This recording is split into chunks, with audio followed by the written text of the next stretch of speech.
जितने भी रोले पड़े हैं ना, ये अंग्रेजों और जो मुगल आए थे ना उनकी वजह से। यार किसी किसी की भी रिलीजियस प्लेस को डिस्टर्ब करना भाई गलत बात है। ऐसे ही है। ठीक है, चाहे वो कहीं पे भी हो। ऊपर वाले को याद करना एक कमरे में बैठ के भी कर सकते हो। अगर आपके दिल में सच्चाई है, अगर आपके दिल में वो है कि आप ऊपर वाले को याद करना चाह रहे हो, तो वो आप एक कमरे में बैठ के भी कर सकते हो ना।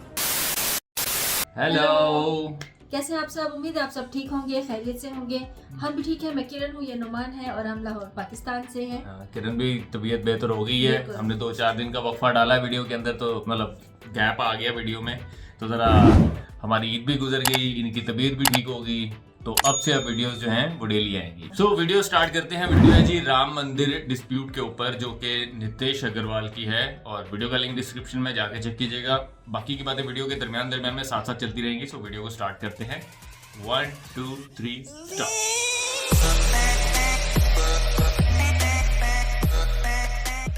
चलो जी। जन्मभूमि इंडिया की हिस्ट्री का सबसे पुराना और कॉम्प्लिकेटेड मुद्दा है, जिसको लेके अगर आज भी लोग बात करते हैं तो सेंसिटिव हो जाते हैं। इस एक डिस्प्यूट की वजह से सिर्फ अयोध्या में ही नहीं, या फिर एक स्टेट में ही नहीं, बल्कि पूरे इंडिया में दंगे हुए और हजारों लोगों की जान गई। और ये एक ऐसा केस था जहां पे भगवान राम खुद अपना केस लड़ते हैं, प्रॉपर उनकी फाइल बनती है सुप्रीम कोर्ट के अंदर। अब देखिए, आई एम श्योर कि इस मुद्दे के बारे में आपको जरूर पता होगा, लेकिन सुप्रीम कोर्ट के 1045 पेजेस की जो जजमेंट है, उसमें कुछ ऐसी डिटेल्स है जिसमें आपको एक्चुअल रीजन समझ में आएगा कि क्यों ये लड़ाई 16th सेंचुरी से आज तक चली आ रही है।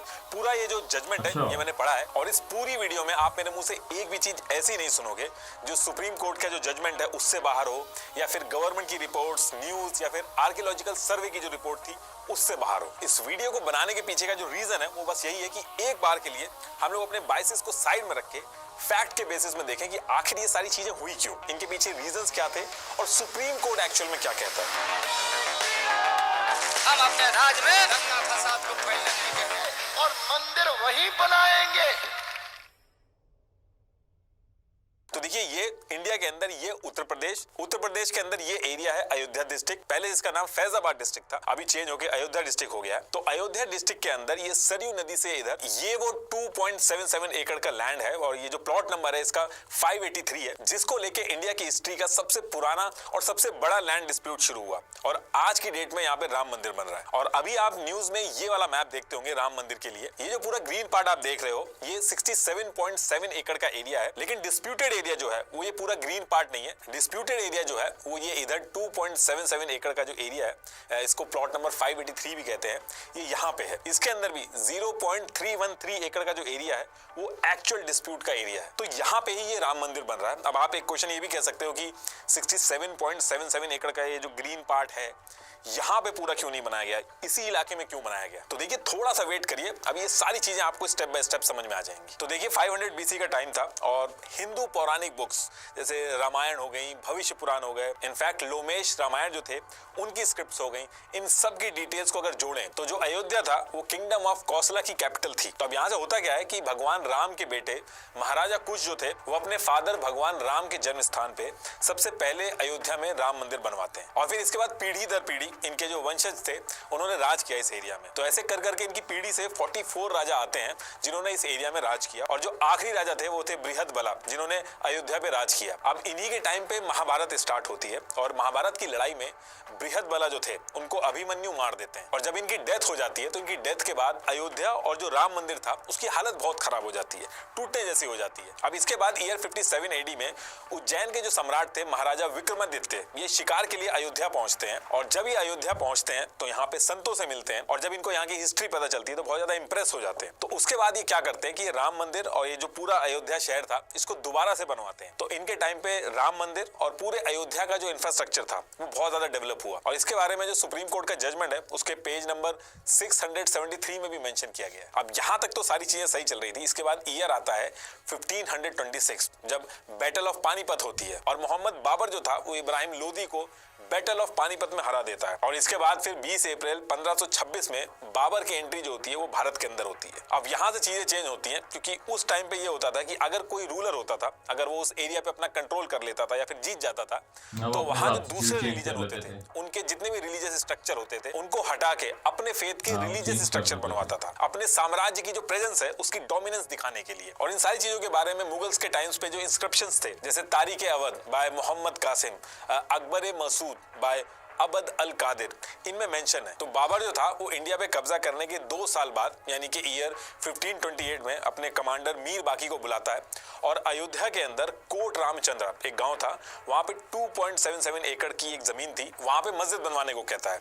और वहां पे पहले से ही राम मंदिर था, उसको तोड़वा के बनवाया गया। उसके बारे में थोड़ा सा वेट करिए, अभी हम आगे डिस्कस करेंगे। तो फिर मस्जिद बन जाता है और मस्जिद का जो नाम था वो रखा जाता है बाबरी मस्जिद। ये जो बाबरी मस्जिद बनी थी, ये कोट रामचंद्र फैजाबाद डिस्ट्रिक्ट, जिसको अब अयोध्या डिस्ट्रिक्ट कहते हैं, उसकी सदर तहसील परगाना हवेली अवध में बनी थी। उस टाइम के जो पेंटर्स थे, उन्होंने इस मस्जिद की पेंटिंग बनाई थी, रिवर से इस तरीके से दिखती थी वो। इस मस्जिद की जो लोकेशन है वो बहुत ही इंपॉर्टेंट है, उसी की वजह से सारा कुछ हुआ है। तो ये जो लोकेशन है इसको मैं मैप पे भी दिखा देता हूँ। ये मैप कोर्ट में यूज हुआ था। ये मैप में ये जो X, Y और Z लिखा है, ये यहाँ पे मस्जिद बनवाई गई थी। ये सीता रसोई और ये राम चबूतरा इसमें क्यों लिखा हुआ है, ये सब आएगा अभी आगे। अब जब ये बाबरी मस्जिद उस टाइम पे बनाई गई थी, तो जो गाँव के आसपास के जो लोकल लोग थे, उन्होंने दबी आवाज में अपनी नाराजगी दिखाई थी कि रामलला की जन्मभूमि है, लेकिन उस टाइम पे कुछ हुआ नहीं था। अब देखिए क्या होता है कि जो मुगल्स थे वो पीढ़ी दर पीढ़ी रूल कर रहे थे इंडिया के अंदर, और ईयर 1857 तक मुगल्स का जो एरा था वो खत्म होने की कगार पे था। और इस टाइम पे एक चीज हुई थी जो इस केस के लिए बहुत इंपॉर्टेंट थी कि 7 अंग्रेज थे जो इंडिया के नॉर्दर्न और वेस्टर्न पार्ट में ट्रैवल करने आए थे, और वो अपने ट्रैवल नोट्स बनाते थे। उन ट्रैवल नोट्स में वो अयोध्या के बारे में लिखा करते थे, राम मंदिर और कैसे लोग वहां पे पूजा करते हैं, इन सारी चीजों के बारे में लिखते थे। विलियम फॉस्टर ने अपनी book early travels in India में इस बारे में मेंशन किया, और जजमेंट के भी पेज नंबर 663 में इसके बारे में आपको मिलेगा। ये वो 7 ट्रैवलर्स थे जिन्होंने अयोध्या में ट्रैवल करते टाइम कुछ नोट्स लिखे थे। ये कुछ स्टेटमेंट्स हैं, आप पॉज करके पढ़ लेना, जो ट्रैवल करते टाइम इन्होंने लिखी थी। इसमें जोसेफ टाइफन हेलर और विलियम फिंच का जो ट्रैवल नोट था वो बहुत इंपॉर्टेंट था। इसमें कई चीजें लिखी हुई थी कि पहले राम मंदिर था, कैसे वहां पे लोग इन्होंने पूजा करते हुए देखे, ये सारी चीजें उसमें मेंशन थी। ये उस पर्टिकुलर टाइम पे जोसेफ ने मैप बनाया था। और ये सारी चीजें मैं इसलिए बता रहा हूं क्योंकि ये आगे चल के सुप्रीम कोर्ट के जजमेंट में बहुत ही इंपॉर्टेंट रोल प्ले करती हैं और मंदिर की एग्जिस्टेंस के रिटर्न प्रूफ की तरह काम करती हैं। अब इधर मुगल्स जो थे वो इंडिया के अंदर वीक हो रहे थे, और इसी टाइम पे सवाई जयसिंह जो थे वो भी राम मंदिर को लेकर काफी परेशान थे, उनका भी बहुत लगाव था इस मंदिर से। तो जब मुगल्स वीक हुए और ब्रिटिशर्स का दौर शुरू हो रहा था, उस टाइम पे सवाई जयसिंह जो थे उन्होंने मस्जिद के जस्ट बाहर कुछ एरिया खरीदा और वहां पे एक राम चबूतरा बनवा दिया था, ताकि जो हिंदूज हैं वो अंदर तो जा नहीं सकते, एटलीस्ट बाहर से ही वहां पे पूजा कर सके। तो ये जो राम चबूतरा था, इस पे हिंदू पूजा करते थे, जो मस्जिद थी उसके सेंट्रल डोम की तरफ मुंह करके। ये ओरिजिनल मैप है, इसमें XYZ ये जो एरिया है ये मस्जिद थी, और ये इधर ये राम चबूतरा, सीता रसोई, हनुमान द्वार, ये इस पूरे एरिया में हिंदू पूजा करने लगे थे। और अब आप ये सोच रहे होंगे कि ये जो NHOPJKL ये वाली जो लाइन है ये क्या है? ये बाउंड्री एक इंसिडेंट हुआ था, उसकी वजह से ब्रिटिशर्स ने मजबूरी में बनाई थी। अभी वो इंसिडेंट आएगा आगे। तो अब क्या होता है कि चबूतरा बनने के बाद एक ही जगह पे एक तरफ नमाज अदा हो रही थी और दूसरी तरफ भगवान राम की पूजा हो रही थी। अब इसके बाद मुगल्स जो थे उनका दौर खत्म हो चुका था और ब्रिटिशर्स आ चुके थे इंडिया के अंदर। तो जब ब्रिटिशर्स आए तो इंडिया का जो ग्रुप था वो राम मंदिर को लेके अपनी बात उठाने लगा।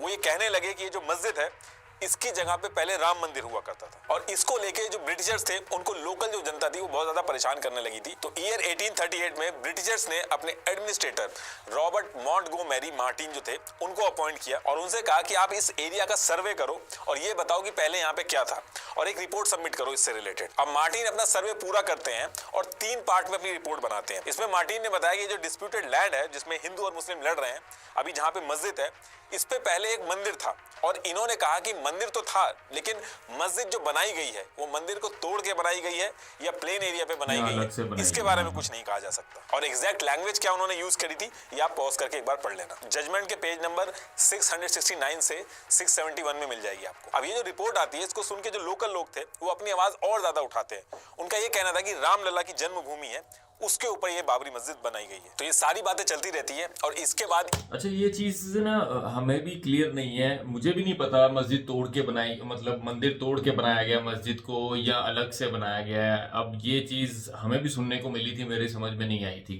अब देखते हैं आगे आगे समझ आ रहा है। ईयर आता है 1853। राम जन्मभूमि से थोड़ी दूर पे ही हनुमानगढ़ी थी जिसको बैरागी संत संभालते थे जो निर्मोही अखाड़ा से बिलोंग करते थे। तो मार्टिन की रिपोर्ट आने के बाद एक अनरेस्ट हाई एरिया में इसके कुछ कुछ टाइम बाद हनुमानगढ़ी के जो साधु थे वो कहते हैं कि इस मस्जिद को राम मंदिर तोड़ के बनाया गया है और इस मस्जिद वाले एरिया पे वो लोग कंट्रोल लेने जाते हैं, जिसकी वजह से लड़ाई हो जाती है और ये पहली रिकॉर्डेड लड़ाई थी।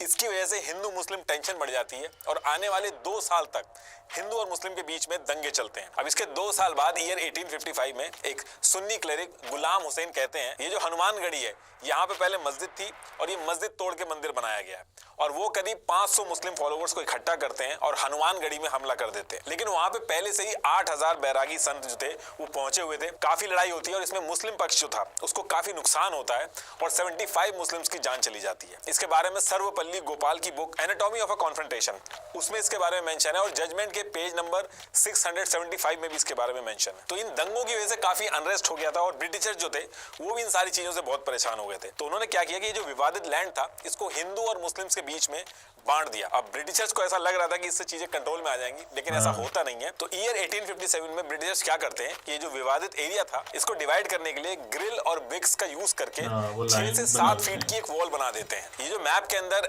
NHOPJKL वाली लाइन आप देख रहे हैं ये वॉल ब्रिटिशर्स ने बनाई थी। अब इसके बाद आउटर पोर्शन जो था उसमें हिंदू पूजा करने लगे थे और इनर पोर्शन जो था उसमें मुस्लिम जो थे वो नमाज पढ़ने लगे थे। इस डिवीजन से कोई खुश नहीं था, ना तो हिंदू खुश थे ना मुस्लिम, लेकिन उस टाइम पे लोगों को ब्रिटिशर्स की माननी पड़ती थी तो वो लोग मान के ऐसा करते हैं। अब इसके बाद डेट आती है 28 नवंबर 1858। इस दिन क्या होता है कि पंजाब के रहने वाले महंत निहंग सिंह फकीर अपने साथ 25 और निहंग सिंह को लेके डिस्प्यूटेड लैंड यानी राम जन्मभूमि पे पहुंचते हैं। वहां पहुंच के डायरेक्ट मस्जिद में जाते हैं और मस्जिद के अंदर ही हवन और पूजा करने लगते हैं। और जब ये पूजा कर रहे होते हैं 25 निहंग सिंह मस्जिद को चारों तरफ से घेर लेते हैं और मस्जिद के अंदर कोल से राम लिख देते हैं और गुरु नानक जी की भी पूजा करते हैं। और जो राम चबूतरा था उसकी हाइट बढ़ा देते हैं, वहां पे भगवान राम की फोटो लगा देते हैं और हवन और पूजा करने के लिए एरिया बढ़ा देते हैं। ये चीज मस्जिद के जो मुअज्जिन थे सैयद मोहम्मद खातिब उस एरिया के थानेदार शीतल दुबे को एक रिटन कंप्लेन करके बताते कि ये सारी चीजें चल रही हैं। ये उस कंप्लेन की ओरिजिनल कॉपी है, एग्जैक्ट ये एप्लीकेशन लिखी गई थी। इसके बाद जो अथॉरिटी होती है वो वहां पे पहुंचती है, निहंग सिंह जो थे उनको वहां से बाहर निकाल देती है, बीच बचाव करती है। लेकिन जो कन्फ्लिक्ट था वो रुकने का नाम ही नहीं ले रहा था। एक ही टाइम पे जब अजान होती थी उसी टाइम पे शंख बजता था, जिससे डे बाय डे टेंशन बढ़ती जा रही थी और back to back complaints file होनी थी दोनों तरफ से। इसके बाद ईयर आता है 1877। इसमें हिंदू कहते हैं कि जो आउटर पोर्शन है ये तो हमारा है, हम चाहते हैं कि जो सिंह द्वार है इसको खोल दिया जाए। अभी जो एक तरफ से एंट्री होती है इसकी वजह से दिक्कत होती है तो 2 तरफ से एंट्री होगी। तो अथॉरिटी जो थी वो ये बात मान जाती है। तो अब ये जो विवादित एरिया है यहाँ की जो एंट्री है वो 2 तरफ से होने लगी। अब इसके 6 साल तक चीजें कंट्रोल में रहती हैं। लेकिन इसके बाद ईयर आता है 1983। अब जो राम चबूतरा था उसके जो पुजारी थे महंत रघुवर दास वो परमिशन मांगते कि ये जो राम चबूतरा है इसका मैं महंत हूँ और यहाँ मैं इतने टाइम से पूजा कर रहा हूँ, मैं यहाँ पे 17/21 फीट का एक मंदिर बनाना चाहता हूँ। लेकिन 19 जनवरी 1885 को डेप्यूटी कमिश्नर जो थे इस चीज को भी रोक देते हैं। उनको ऐसा लगता है कि इस चीज से भी दंगे भड़क सकते हैं तो इस चीज को भी अलाउ नहीं किया जाता। लेकिन महंत का कहना था कि जो आउटर पोर्शन है ये तो हमारा, आपने हमें ही दे दिया है तो यहाँ पे कंस्ट्रक्शन कराने में क्या दिक्कत। अब इस चीज से गुस्सा होके इसके 5 दिन बाद 27 जनवरी 1885 को महंत रघुवर दास जो राम चबूतरा के पुजारी थे वो कोर्ट में केस कर देते हैं। लेकिन 18 मार्च 1886 को डिस्ट्रिक्ट जज होते इस अपील को डिसमिस कर देते हैं। वो कहते हैं कि जो स्थिति अभी बनी हुई है उसको वैसे ही बने रहने दीजिए वरना अशांति हो जाएगी। लेकिन इसके बाद फिर से 1 नवंबर को अपील करते हैं। लेकिन इस बार कोर्ट कहता है कि जो महंत रघुवर दास हैं इनकी कोई ओनरशिप नहीं है इसके ऊपर, ये पूजा करते हैं लेकिन इनका कोई हक नहीं है उस पर, इसलिए वो कंस्ट्रक्शन नहीं करवा सकते। अब इधर ये सारी छोटी छोटी चीजें चल रही थी। लेकिन इसके बाद डेट आती है 27 मार्च 1934। इस पर्टिकुलर टाइम पे एक गाय की हत्या कर दी जाती है अयोध्या के शाहजहांपुर विलेज में। बहुत ज्यादा दंगे होते हैं, ये छोटे लेवल पे नहीं बहुत बड़े लेवल पे दंगे होते हैं। इसमें लोग इतना ज्यादा गुस्सा हो जाते हैं कि मस्जिद के ऊपर अटैक कर देते हैं। इस अटैक की वजह से मस्जिद की जो वॉल थी वो तोड़ देते हैं लोग और जो डोम था उसको डैमेज कर देते हैं। लेकिन ब्रिटिश इंडिया गवर्नमेंट जो थी इसको दोबारा से सही करवा देती है। अब ये जो इंसिडेंट हुआ था इसके बाद मुस्लिम जो थे वो भी सिक्योर फील नहीं कर रहे थे। और दूसरी चीज मुस्लिम्स का मानना था कि वहीं पे पूजा हो रही है, उसी जगह पे लोग जाके नमाज पढ़ रहे हैं, तो शरीयत के अगेंस्ट में ये चीज जाती है कि इस तरीके से नमाज करना सही नहीं है। तो मुस्लिम जो थे वो वहां पे नमाज करने को अवॉइड करते हैं। लेकिन आउटर पोर्शन जो था जो हिंदुओं को मिला हुआ था वहां पे प्रॉपर पूजा होती थी, भजन होता था, सारी चीजें होती थी। अब इसके बाद ईयर आता है 1947, हमारा देश आजाद हो जाता है। और इसके 2 साल बाद दिसंबर 1949 को अखिल भारतीय रामायण महासभा, ये अपने जो हिंदू वाला एरिया था जो आउटर पोर्शन था यहाँ पे 9 दिन का रामचरितमानस का पाठ रखते हैं। और जब ये पाठ खत्म होने वाला होता है तो रात होती है 22 दिसंबर की रात को मस्जिद के अंदर रामलला की मूर्ति रख देते हैं और अगले दिन सुबह यानी कि 23 दिसंबर 1949 को बहुत सारे हिंदुओं की लाइन लग जाती है दर्शन करने के लिए। लोग कहते हैं कि यहाँ पे रामलला प्रकट हुए हैं। लेकिन मुस्लिम जब ये सारी चीजें देखते हैं तो 29 दिसंबर 1949 को सुन्नी सेंट्रल वक्फ बोर्ड FIR रजिस्टर कर देता है। यहाँ से मुस्लिम्स की तरफ से कोई इंडिविजुअल कंप्लेन नहीं कर रहा था या फिर केस में नहीं जा रहा था, बल्कि सुन्नी सेंट्रल वक्फ बोर्ड जो था वही लड़ाई लड़ता है। तो ये लोग कंप्लेन में कहते हैं कि ये जो हिंदू पक्ष है ये झूठ बोल रहा है, रामलला प्रकट नहीं हुए, बल्कि इन लोगों ने खुद ही मूर्ति रख दी है ताकि उस एरिया का यानी जो मस्जिद का जो सेंट्रल डोम है वहां पे पोजीशन पाने के लिए। अब दोबारा से दंगों जैसी सिचुएशन हो जाती है। रामलला की जो मूर्ति थी उसके दर्शन करने दूर दूर से लोग आ रहे थे और जो रूल्स वगैरह थे जो बनाए गए थे वो कोई से भी अच्छा, मैं अंदाजा लगा रहा हूँ ये जितने रोले डाले हुए ना ये मुगलों के डाले हुए हैं, चाहे उधर के हैं चाहे इधर के हैं, फॉलो नहीं हो रहे थे। तो गवर्नमेंट क्या करती है कि सिचुएशन खराब ना हो तो जो मस्जिद वाला पार्ट था, जो इनर पोर्शन था, उसको लॉक कर देती है और हिंदू जो थे वो आउटर वाले पोर्शन से दर्शन कर रहे थे और परेशान भी हो रहे थे कि रामलला को जेल में बंद कर दिया। अब इसके बाद होम मिनिस्टर सरदार वल्लभ भाई पटेल और PM जवाहरलाल नेहरू, यूपी के CM गोविंद वल्लभ पंत और यूपी के होम मिनिस्टर लाल बहादुर शास्त्री को कहते हैं कि जो मस्जिद के अंदर रामलला की मूर्ति है इसको हटवा दीजिए। और यूपी के चीफ मिनिस्टर वैसा ही करते हैं, वो ऑर्डर देते हैं मूर्ति को हटवाने का। लेकिन उस टाइम के फैजाबाद के डेप्यूटी कमिश्नर जो थे KK नायर, वो मना कर देते हैं कि वो बिल्कुल भी ऐसा नहीं कर सकते। वो कहते कि आग से खेलने जैसा होगा, चारों तरफ भीड़ है और कोई भी आदमी ऐसी गलती नहीं करेगा कि मूर्ति को उठा के बाहर कर दे। लोग उसको पापी कहेंगे, अटैक भी हो सकता है उसके ऊपर। तो ये कोई सही डिसीजन नहीं है, इससे पूरे शहर में दंगे भी स्टार्ट हो सकते हैं। लेकिन जब उसके बाद भी प्रेशर बनाया जाता है तो KK नायर कहते हैं कि मुझे जॉब ही नहीं करनी है, वो रिजाइन मार देते हैं। तो ये सारी चीजें लेटर के थ्रू डिस्कस हो रही थी और मल्टीपल डिस्कशन के बाद सरकार जो थी वो सिचुएशन को भांप लेती है और वो ये डिसाइड करती है कि मूर्ति को बाहर नहीं निकालेंगे। लेकिन दोनों साइड नाराज ना हो जाए तो इसके लिए 5 जनवरी 1950 को मजिस्ट्रेट से ऑर्डर करवाती है कि इस पूरे एरिया को अब आम जनता के लिए लॉक कर दिया जाए, इनर और आउटर सारे पोर्शंस को बंद कर दिया जाए। और इसमें बस एक चीज की जाती है कि जो पुजारी थे उनको सिर्फ अलाउ किया जाता है कि जो आउटर पोर्शन में राम चबूतरा था वहां पे रामलला की पूजा और भोग लगाने के लिए वो अलाउ कर देती है और जो आम जनता रहती है वो दूर से दर्शन कर सकती है। और इसके बाद ये डिसाइड होता है कि इनर पोर्शन किसका है, आउटर पोर्शन किसका है, किसकी गलती है, मालिकाना हक किसका है, ये सारी चीजें अब कोर्ट से डिसाइड होंगी। और जब तक कोर्ट से फैसला नहीं आ जाता सारी चीजें ऐसे ही चलेंगी। अब ये सारी चीजें देख के 16 जनवरी 1950 को गोपाल सिंह मिश्र फैजाबाद कोर्ट में केस फाइल करते हैं कि मैं पूजा करना चाह रहा हूं और मुझे पूजा नहीं करने दी जा रही है, वो भी उस पोर्शन में जो ऑलरेडी हम लोगों का। इसी के साथ साथ 1959 में निर्मोही अखाड़ा जो था वो भी एक अलग से केस फाइल कर देता है। तो ये सारी चीजें देख के कोर्ट इन सब चीजों को सीरियसली लेता है और एक ऑर्डर देता है कि जो पूरा विवादित एरिया है इसका एक ऑफिशियल मैप रेडी किया जाए। ये ऑर्डर 1 अप्रैल 1950 को दिया जाता है और 25 जून 1950 को लोकल कमिश्नर जो था इस पूरे एरिया के 2 साइड प्लान सबमिट करता है। एक तो ये मैप और दूसरा ये बिल्डिंग के साथ विद लोकेलिटी ये मैप देते हैं। अब जब ये डिसाइड होता है कि इसका सारा का सारा फैसला जो है वो कोर्ट से डिसाइड होगा तो बैक टू बैक केस डाले जाते हैं। हिंदू पक्ष कहता है कि हमें अंदर जाके रामलला की पूजा करने दी जाए और मुस्लिम पक्ष जो था वो ये कहता है कि जो मूर्ति है इसको मस्जिद से बाहर निकाला जाए। कोर्ट के अंदर ये जो मस्जिद वाला एरिया था उसको विवादित ढांचा बोला गया और जो बाकी पूरा का पूरा लैंड था उसको विवादित एरिया बोला गया। मुस्लिम्स की तरफ से सुन्नी वक्फ बोर्ड जो था वो केस लड़ रहा था। उनका कहना था कि ये जो मस्जिद है ये बाबर ने बनाई थी, बाबर एक सुन्नी था और उस हिसाब से जो जमीन है वो सुन्नी सेंट्रल वक्फ बोर्ड को बिलोंग करती है। अभी जितने भी लोग केसेस कर रहे थे ये सारे केसेस इकट्ठे करके हाई कोर्ट में एक अच्छा, वक्फ बोर्ड का मैं बता दूं, इंडिया में एक वक्फ बोर्ड है जो सुन्नी मुस्लिम्स चलाते हैं और इनको एक राइट दिया गया था कि वो अगर किसी भी जमीन को अगर क्लेम कर लें कि ये हमारी है तो वो उनको देनी पड़ती थी। ठीक है, लेकिन अभी रिसेंटली को अमेंडमेंट करके ना बिल के अंदर तो वो सेक्शन हटाया गया है क्योंकि वो इलीगल इस तरह का यूज कर रहे थे कि वो किसी के ऊपर भी क्लेम करी जा रहे थे।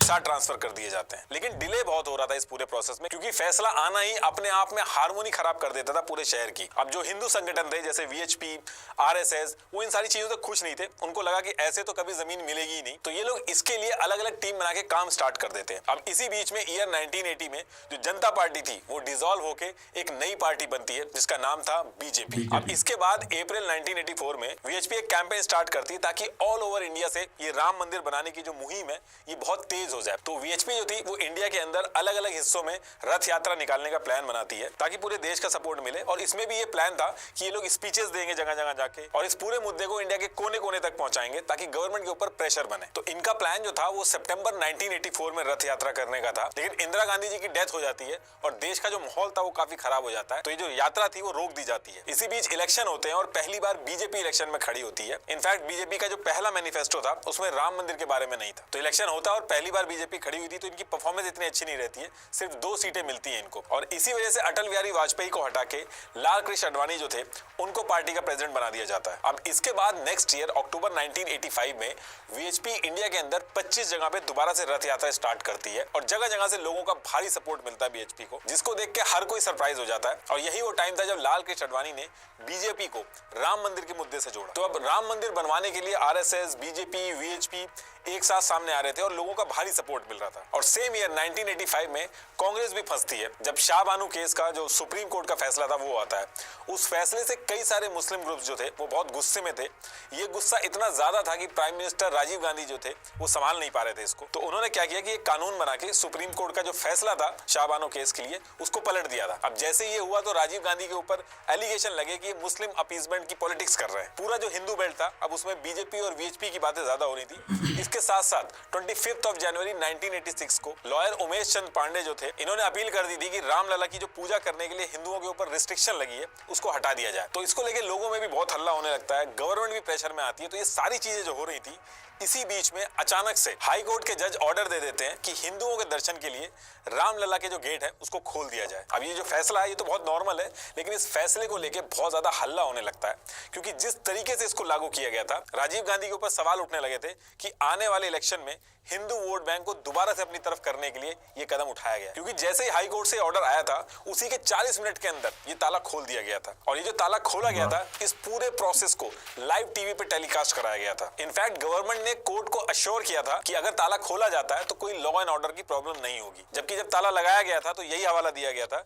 कि लॉ एंड ऑर्डर की प्रॉब्लम हो जाएगी, इसलिए ताला लगाना जरूरी है। लेकिन इस पर्टिकुलर टाइम पे बातें चेंज हो गई थी। इस पूरे केस के अंदर जो जल्दबाजी हुई उससे जो इनकी इंटेंशन थी उसके ऊपर डाउट आया, क्योंकि एक नॉर्मल कोर्ट प्रोसीजर की तरह नहीं चल रहा था। राजीव गांधी पे ब्लेम आया कि उन्होंने शाह बानो केस के डैमेज कंट्रोल करने के लिए और हिंदू अपीसमेंट के लिए किया है। तो इससे जो राजीव गांधी थे वो दोनों तरफ से फंसे थे। और जब ताला खोला जाता है तो उसके बाद जो हिंदू ग्रुप्स थे वो फिर से राम मंदिर को बनाने की मांग को तेज कर देते हैं। और ये सारी चीजें देख के मुस्लिम्स ने भी बाबरी मॉस्क एक्शन कमेटी बनाई, जिसका काम इस मामले से डील करने की प्लानिंग बना के आगे बढ़ने का था, क्योंकि इस मुद्दे ने पूरी तरीके से पॉलिटिकल एंगल ले लिया था। लेकिन बाबरी मॉस्क एक्शन कमेटी जो थी वो कोई कोर्ट में जाके प्रेजेंट नहीं होती थी। मुस्लिम्स की तरफ से कोर्ट में सुन्नी वक्फ बोर्ड जो था वही एक पार्टी थी, वहीं अपोजिट पार्टी थी निर्मोही अखाड़ा जो राम चबूतरे के ऊपर पुजारी पूजा करते थे, और तीसरी पार्टी 1989 में खुद रामलला बनते हैं। एक्चुअली इंडिया में लॉ है कि अगर मंदिर वगैरह का कोई इशू होता है तो उसमें देवी देवता जो होते हैं वो भी केस लड़ सकते हैं अपने हक के लिए, और सारी कागजी कार्रवाई वगैरह जो होती है वो उनके बिहाफ पे उनका कोई भक्त कर सकता है। तो ईयर 1989 में देवकी नंदन अग्रवाल जो कि फॉर्मर जज भी थे और वीएचपी के लीडर भी थे, वो रामलला की तरफ से सारा डॉक्यूमेंटेशन वगैरह करते हैं, और इनकी डेथ के बाद त्रिलोकीनाथ पांडे केस लड़ते हैं। तो कहने का मतलब यह है कि इसको लेके केसेस तो बहुत फाइल हुए, लेकिन मेन जो पार्टी थी वो 3 थी, सुन्नी वक्फ बोर्ड, निर्मोही अखाड़ा और रामलला खुद, जिनका नाम कोर्ट में रामलला विराजमान के नाम से लिया जाएगा। अब ताला खुलने के बाद ईयर 1989 फरवरी में कुंभ का मेला था, और इसमें ऐलान कर दिया गया था कि बहुत हो गया, अब 9 महीने बाद 9 नवंबर 1989 को शिलान्यास होगा, मतलब कि एक फाउंडेशन स्टोन जो है वो रख दिया जाएगा विवादित एरिया पे। एक तरह से सिंबॉलिक एक्ट की तरह माना जाता है, जिसका मतलब है कि यहाँ पे अब कंस्ट्रक्शन स्टार्ट होगा। तो ये जो चीज थी वो गांव-गांव में वीएचपी ने प्रमोट की, लोगों ने शिला पूजन किया, जिसमें लोग ईंट पे राम लिख के अयोध्या ले जाने लगे कि इन ईंटों का यूज करके मंदिर बनेगा, और 3.5 लाख से भी ज्यादा शिलाएं जो थी वो इकट्ठा करके अयोध्या लाई गई थी। लेकिन ये जो इवेंट इन्होंने प्लान किया था शिलान्यास का, इसमें कोई दिक्कत ना आए, कोई रुकावट ना आए, इसके लिए वीएचपी के लीडर्स ने 17 अक्टूबर 1989 को होम मिनिस्टर बूटा सिंह से अश्योरेंस ले ली थी। उन्होंने अश्योरेंस दी थी कि कोई दिक्कत नहीं होगी, और जो सेंट्रल गवर्नमेंट था वो भी इसमें कोई आनाकानी नहीं करता है, कोई रिस्ट्रिक्शन नहीं डालता। लेकिन ये जो इवेंट था इसमें दंगे होने की बहुत ज्यादा चांसेस थे, क्योंकि इतने सारे लोग इकट्ठे हो रहे थे, और उधर से मुस्लिम्स भी अगर आ जाते तो लड़ाई होने के चांसेस थे।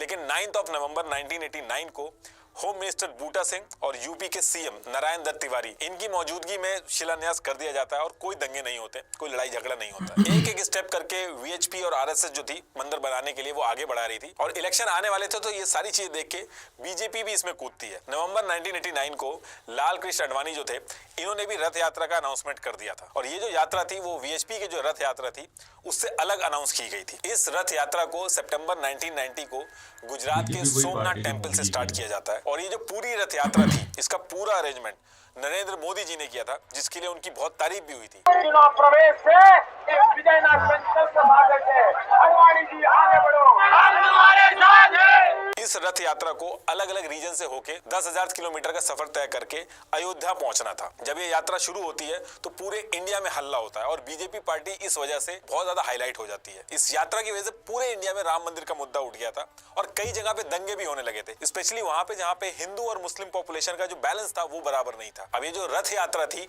ये कुछ दिन बाद 22 अक्टूबर 1990 को बिहार पहुंचती है। जैसे ही आडवाणी बिहार पहुंचते हैं तो 22 अक्टूबर 1990 को रात 3 बजे बिहार के समस्तीपुर में लालू प्रसाद यादव लाल कृष्ण आडवाणी को गिरफ्तार करवा देते हैं। लालू प्रसाद यादव का कहना था कि ये स्टेप इसलिए लिया गया है क्योंकि इससे देश में दंगे हो रहे हैं और बिहार का भी माहौल खराब होगा, तो इस यात्रा को यहीं पे रोक दिया जाता है। मैं श्री आडवाणी जी से अपील करना चाहता हूं, अपनी यात्रा को स्थगित कर दें। अगर इंसान ही नहीं रहेगा तो मंदिर में घंटी कौन बजाएगा। बीजेपी जो 1984 में 2 सीटें जीती थी, लाल कृष्ण आडवाणी का इस राम मंदिर के मुद्दे से जुड़ने का जो फैसला था वो काम आया और 1989 के इलेक्शन में बीजेपी सीधे 85 सीट जीत जाती है। UP, Rajasthan, MP, Himachal Pradesh, BJP government बनती है इन स्टेट्स में और इसके बाद लाल कृष्ण आडवाणी बीजेपी के अंदर भी और पूरे देश के अंदर बहुत बड़ा नाम बन गया था और राम मंदिर को बनवाना बीजेपी के मैनिफेस्टो तक में ऐड कर दिया गया था। अब इस यात्रा को बिहार में रोक तो दिया जाता था, लेकिन इस यात्रा को 30 अक्टूबर 1990 को अयोध्या में पहुंच के, जहां पे रामलला विराजमान थे, वहां पे पहुंच के कंप्लीट होना था। तो जब लाल कृष्ण आडवाणी की यात्रा बिहार में रुक जाती है तो जो बाकी के कर सेवक होते हैं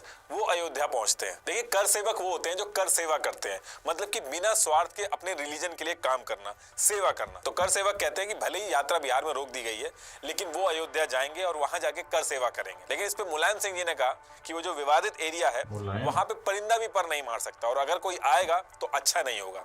इसको जो कर सेवक थे उसको एज अ चैलेंज की तरह लिया और 30 अक्टूबर को कर सेवक जो थे वो अयोध्या का जो विवादित एरिया था वहां पहुंचते हैं। वहां उनको पुलिस रोक देती है। तो कर सेवक जो थे उसमें एक साधु था जो पहले ड्राइवर था, तो वो साइड से पुलिस की बस को उठा के उसमें कर सेवक को भर के विवादित एरिया जो था वहां पहुंच जाता है और एक भगवा झंडा बाबरी मस्जिद पे लगाने की कोशिश करता है। लेकिन मुलायम सिंह के ऑर्डर पे जो कर सेवक थे उनके ऊपर पुलिस फायरिंग कर देती है, जिससे 30 से ज्यादा कर सेवकों की जान चली जाती है। अच्छा, जब ये सारी चीजें हुई थी तो एक कोइंसिडेंस भी हुआ था। एक बंदर था, वो भी भगवा झंडा लेके गुम्बद पे चढ़ गया था, तो उसको भी कर सेवक ने भगवान हनुमान का रूप माना। अब इसके बाद ईयर आता है 1991 और बीजेपी काफी स्ट्रांग हो गई थी।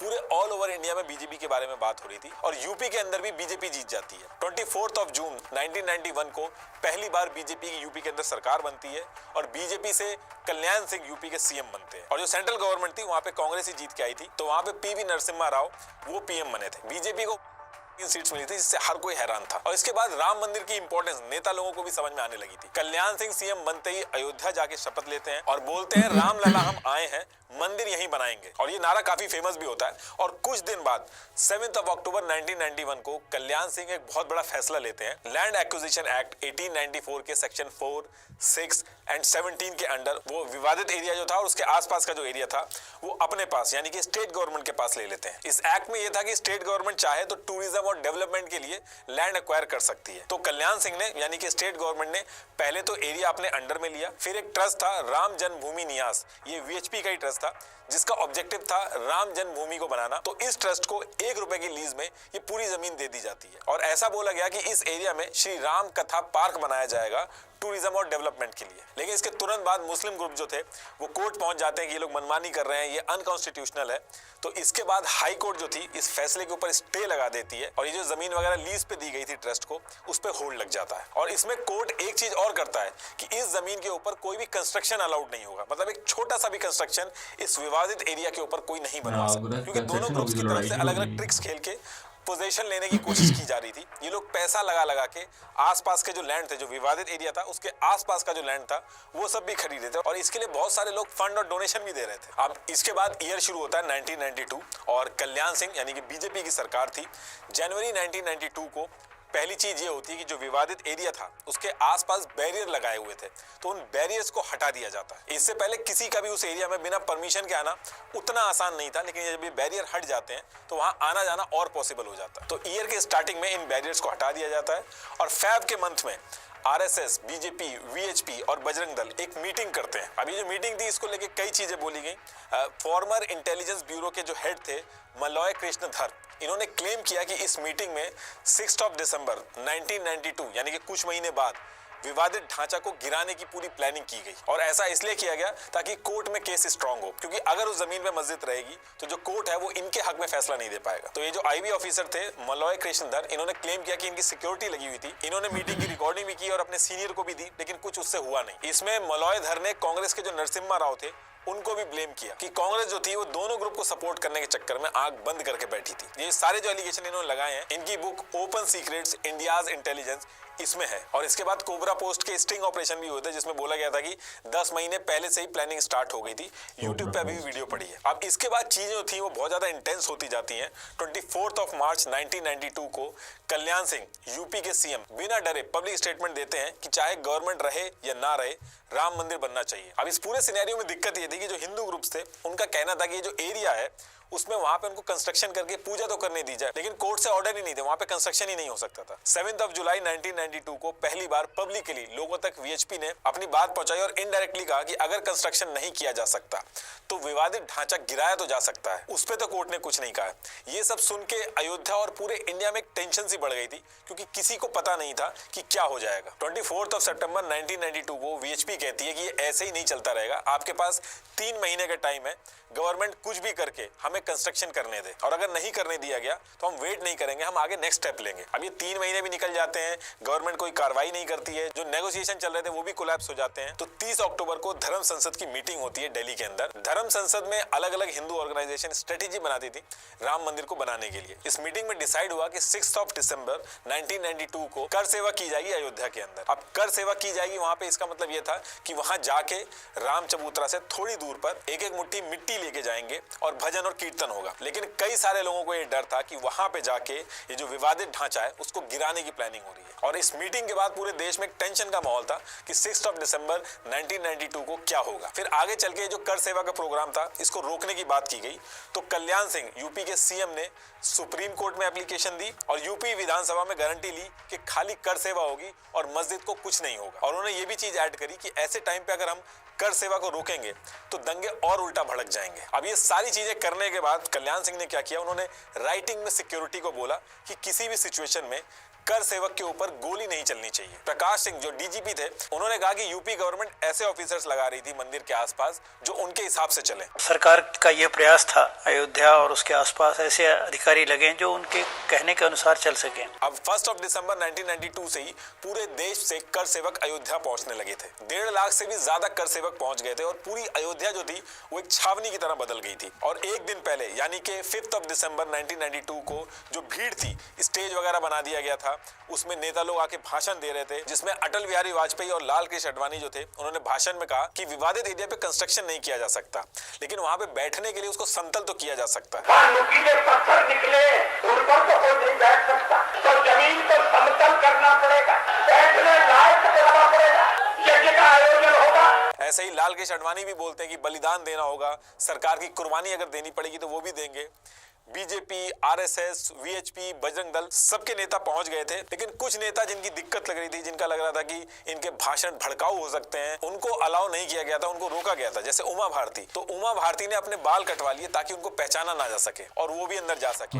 ये प्लान उनका सक्सेसफुल हुआ, क्योंकि सच में सिक्योरिटी को शुरू में पता नहीं चल पाता है और वो पंडाल में पहुंच जाती है। अब डेट आती है 6 दिसंबर 1992 की। एक तरफ साइड में जो पंडाल लगे हुए थे, स्टेज लगे हुए थे, वहां पे नेताओं के भाषण चल रहे थे, कर सेवक भी जो थे वो चुपचाप अपना भजन कीर्तन कर रहे थे। लेकिन जैसे ही 11:30 बजते हैं तो जितने भी कर सेवक थे वो विवादित ढांचा जो था उसकी तरफ पहुंचने लगते हैं। फिर 1:55 होते होते पता चलता है कि जो विवादित ढांचा था उसका एक पार्ट गिरा दिया जाता है। फिर 3:30 होते होते दूसरा पार्ट गिरा दिया जाता है और फिर 4:49 PM पे एक ह्यूमन चेन बना के लकड़ी का एक पोल लिया और उससे विवादित ढांचा को गिरा दिया और रामलला की मूर्ति, लक्ष्मण जी की मूर्ति और हनुमान जी की जो मूर्ति थी वो गर्भगृह जो था वहां पे रख दी और टेंट से मंदिर बना दिया। अब इसके थोड़ी देर बाद करीब 6 बजे यूपी के अंदर प्रेसिडेंट रूल लगा दिया जाता है और 6:15 पे यूपी के सीएम जिन्होंने गारंटी ली थी कि ऐसा कुछ नहीं करेंगे वो रिजाइन कर देते हैं और जो लोकल पुलिस थी वो खुद FIR करती है। 2 FIR की जाती हैं, एक लीडर के खिलाफ और एक जो एक पूरी क्रिमिनल एक्टिविटी हुई थी उसके खिलाफ। अब ये इंसिडेंट तो हो जाता है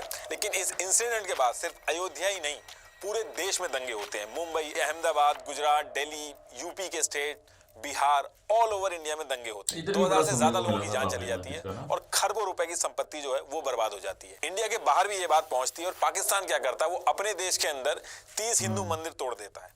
बांग्लादेश के अंदर 11 हिंदू मंदिर तोड़ दिए जाते हैं और गल्फ कंट्रीज जो थी वो भी विरोध करने लगती हैं और इस मुद्दे को UN में ले जाने की बात होती है। इस इंसिडेंट के बाद जो केस चल रहा था राम जन्मभूमि के मालिकाना हक को लेके, अब उसके साथ एक केस जो क्रिमिनल एक्टिविटी का था वो भी जुड़ गया था, तो टोटल 2 केस हो गए थे। अभी जो सारी चीजें हुई, इतना बड़ा नुकसान हुआ, इसके पीछे क्या साजिश थी और कौन कौन इन्वॉल्व था, इसके लिए एक इंक्वायरी बैठती है और एक कमेटी बनाई जाती है जिसका नाम था लिब्रान अयोध्या कमीशन। ये कमीशन अपनी पूरी इंक्वायरी करता है और अपनी रिपोर्ट सबमिट करता है। पूरी जांच होने के बाद उस रिपोर्ट में मेंशन किया जाता है कि जो पूरा एक्ट था वो स्पॉन्टेनियस नहीं था बल्कि एक प्लान तरीके से किया गया था। इसमें कई सारे VHP और BJP के लीडर का नाम था, कई सारे कर सेवक थे उनका नाम था। लेकिन 2020 आते आते स्पेशल CBI कोर्ट ने कहा कि ये प्री प्लान नहीं था और लीडर्स को छोड़ दिया जाता है। इस इंसिडेंट के बाद RSS और VHP पे बैन भी लगता है और BJP भी जिन जिन स्टेट्स में सरकार बनाई थी उसको डिसमिस कर दिया जाता है और फिर आगे चल के जो बैन था वो हट जाता है। अब 6 दिसंबर 1992 में जो ये सारी चीजें हुई थी इसको लेके पूरे इंडिया में एक अनरेस्ट था और अब सेंट्रल गवर्नमेंट हरकत में आती है और इसके अगले महीने 25 जनवरी 1993 को एक एक्ट लेके आती है, अयोध्या एक्ट ऑफ 1993। इसमें क्या होता है कि ये पूरा एरिया आप देख रहे हो 67.7 एकड़, इसमें से ये 2.77 एकड़ डिस्प्यूटेड लैंड जो होता है, इस 2.77 एकड़ में भी 0.313 एकड़ जो है वो एक्चुअल डिस्प्यूटेड एरिया माना जाता है जहां पे मूर्ति रखी गई थी। तो इस 2.77 एकड़ के एरिया को छोड़ के बाकी का एरिया सेंट्रल गवर्नमेंट ने अपने अंडर में ले लिया और जब ये एरिया अपने अंडर में लिया तो इसमें दुकानें, कमर्शियल प्रॉपर्टीज, ये सारे घर वगैरह जो थे, जैसे अतिक्रमण होता है जब हाईवे वगैरह पास होता है तो उनको गवर्नमेंट रेट के जो पैसे दे दिए जाते हैं, ठीक वैसे ही किया गया। तो ये जो जगह थी पूरी तरीके से खाली करा दी गई और सेंट्रल गवर्नमेंट इस पूरे एरिया को अपने पास ले लेती है। ऐसा इसलिए करती है क्योंकि VHP और वक्फ बोर्ड इस एरिया के अंदर पॉलिटिक्स खेल रहे थे। वो विवादित एरिया जो था उसके आसपास की जमीनें खरीद के अपने नाम कर रहे थे और लोग डोनेशन देके इसमें हेल्प कर रहे थे। तो इसके बाद ये जो पूरा एरिया ग्रीन वाला है ये गवर्नमेंट के पास आ जाता है। लेकिन 2.77 ये वाला जो डिस्प्यूटेड एरिया था इस पे अभी कोर्ट को फैसला लेना था। कोर्ट जिसको बोलती ये पर्टिकुलर एरिया उसको मिलता। सेंट्रल गवर्नमेंट इसमें एक चीज और करती है कि जितने भी केस चल रहे थे इस विवादित ढांचे से रिलेटेड इन सबको रद्द कर देती है। लेकिन ये इतना आसान नहीं था, इसके खिलाफ लोग कोर्ट चले गए थे। उन्होंने कहा कि ये अनकॉन्स्टिट्यूशनल है, 2 साल ये केस चलता है और जितने भी केस रद्द किए गए थे इनको दोबारा से स्टार्ट किया जाता है। तो जहां पे सारे लोग पहले खड़े थे वहीं पे आके दोबारा खड़े हो जाते हैं। तो अब इसके बाद ये था कि इसका जो फैसला है वो होना कोर्ट से ही है।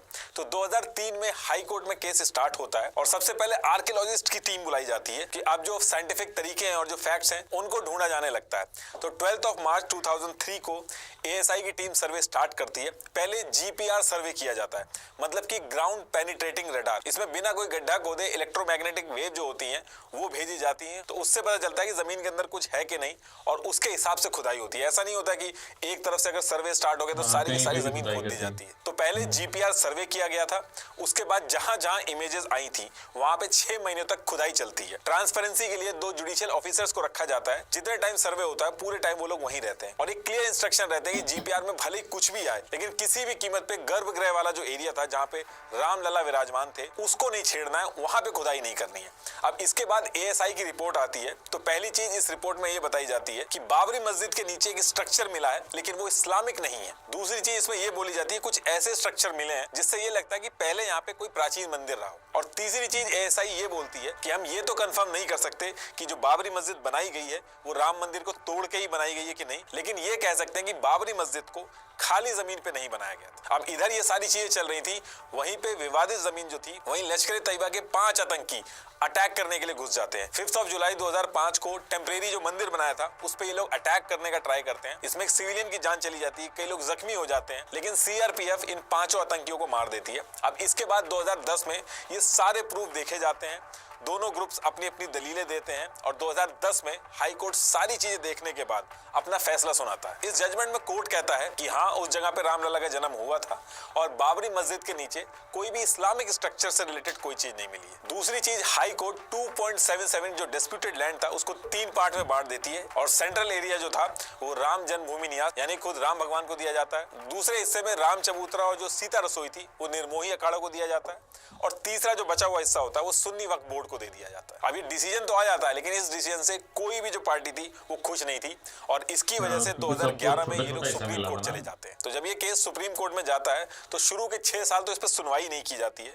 फिर अगस्त 2017 में सुप्रीम कोर्ट में सुनवाई स्टार्ट होती है, जिसको ये 5 जज देखते हैं। सबसे पहली चीज, सुप्रीम कोर्ट ये कहता है कि ये जो हाई कोर्ट का फैसला है ये सही नहीं है, तो वो इस पे स्टे लगा देता है और फिर सुप्रीम कोर्ट सारी चीजें देख के अपना फैसला सुनाता है। सुप्रीम कोर्ट का फैसला 4 चीजों पे बेस्ड था। पहला, एएसआई की रिपोर्ट। सुप्रीम कोर्ट ने एएसआई की रिपोर्ट मानी, जिसमें यह निकल के आया था कि मस्जिद से पहले वहां पे नॉन इस्लामिक ढांचा था। तो इससे सुन्नी वक्फ बोर्ड का जो मेन क्लेम था कि मस्जिद खाली जमीन पे बनाई गई थी वो वीक हो गया था। दूसरा था इंग्लिश ट्रैवलर्स, जो शुरू में हमने डिस्कस किया था कि अंग्रेज आए थे तो उन्होंने ट्रैवल नोट्स बनाए थे जो कि कोर्ट के अंदर एक रिटन प्रूफ की तरह उन्होंने काम किया, जिसमें किस तरीके से पूजा होती थी, राम के बारे में क्या क्या बात हुई थी, वो सारी चीजें थी। तीसरा था एडवर्स पोजेशन। हिंदुओं ने विवादित जो जगह थी वहां पे कभी भी पूजा करना रोका ही नहीं और कोर्ट के अंदर पोजीशन जो होता है वो किंग होता है।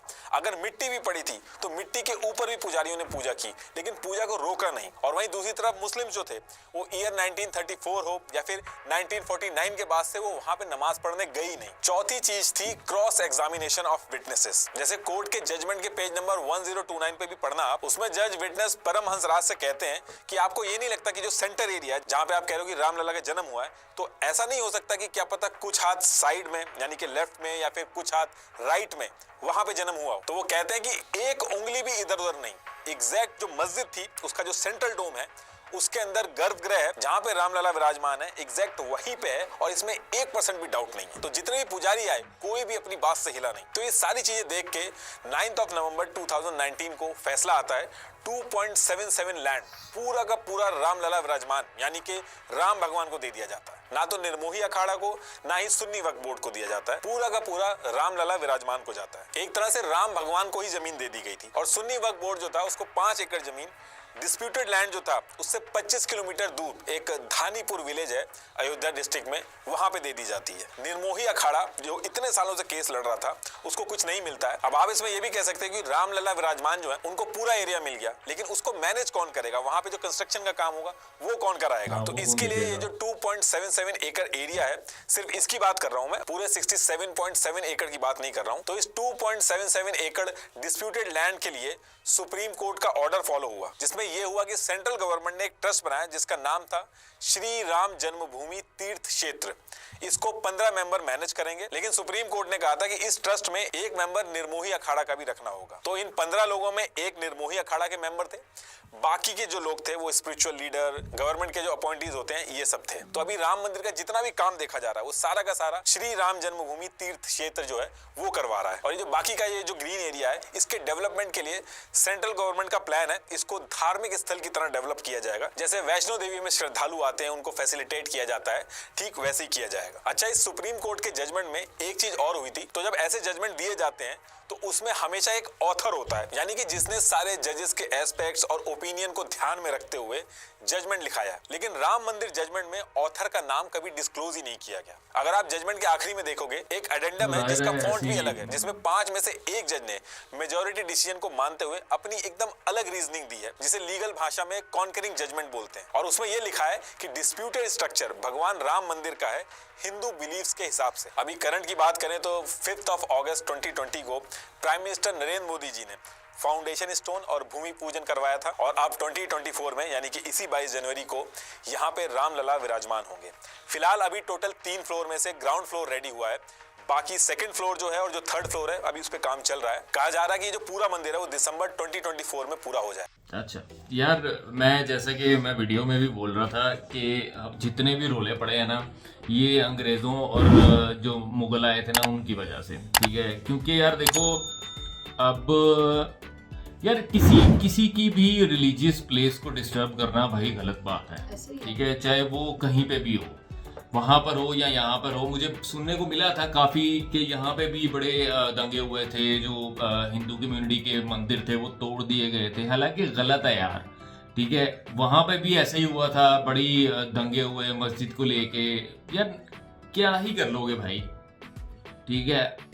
ऊपर वाले को याद करना एक कमरे में बैठ के भी कर सकते हो। अगर आपके दिल में सच्चाई है, अगर आपके दिल में वो है कि आप ऊपर वाले को याद करना चाह रहे हो, तो वो आप एक कमरे में बैठ के भी कर सकते हो ना, ठीक है। तो किसी इंसान को मार के क्या लेना किसी ने। बहुत रोले पड़े थे। यहाँ पे भी मुझे बहुत सुनने को मिला था 2020-21 के अंदर, ये बाबरी मस्जिद का काफी ज्यादा इशू हुआ था ये। हाँ, उस टाइम पे बड़ा हॉट टॉपिक चल रहा था। और ये वीडियो जो नितेश भाई ने बनाई है, ये भी कोई मतलब साल पुरानी है। पुरानी वीडियो है, साल तो नहीं, मेरा ख्याल इससे भी ज्यादा पुरानी है, 2025 2024 में कंप्लीट होगा। हाँ, तो ये 2024 के मिड में आई थी ना। अच्छा, तो ये साल हो गया तकरीबन इस वीडियो को भी। तो अब तक तो बन गया होगा मेरे ख्याल में, काफ़ी डेवलप हो गया होगा एरिया। सो यार वक्फ बोर्ड के हिसाब से मैं जो बता रहा था, उनके आजकल बड़ा हॉट टॉपिक चल रहा है। उनका एक सेक्शन हटाया गया है कि वो किसी भी ज़मीन को क्लेम नहीं कर सकते। वो ऐसे पहले तो था, वो किसी को भी क्लेम कर लेते थे कि ये हमारी है। तो उसके ऊपर भी अगर कोई वीडियो देखना चाहता है तो ज़रूर कमेंट करें कि किसकी देखी जाए, क्योंकि बहुत लोग वीडियोस बना रहे हैं उसके ऊपर भी। ये नितेश भाई की भी है, आरजे रौनक की भी है, और भी काफ़ी लोगों की है। सो कमेंट कीजिएगा and thank you so much for watching this video. आपको जिस वीडियो पे भी रिएक्शन चाहिए उसका लिंक हमें डिस्क्रिप्शन में भेज दें, उसका लिंक हमें कमेंट में भेज दें। सो हम आने वाली वीडियोस को जो है वो कोशिश करेंगे आपकी वीडियो के ऊपर रिएक्शन किया जाए। So thank you so much for watching this video. Till then be happy, take care, bye bye.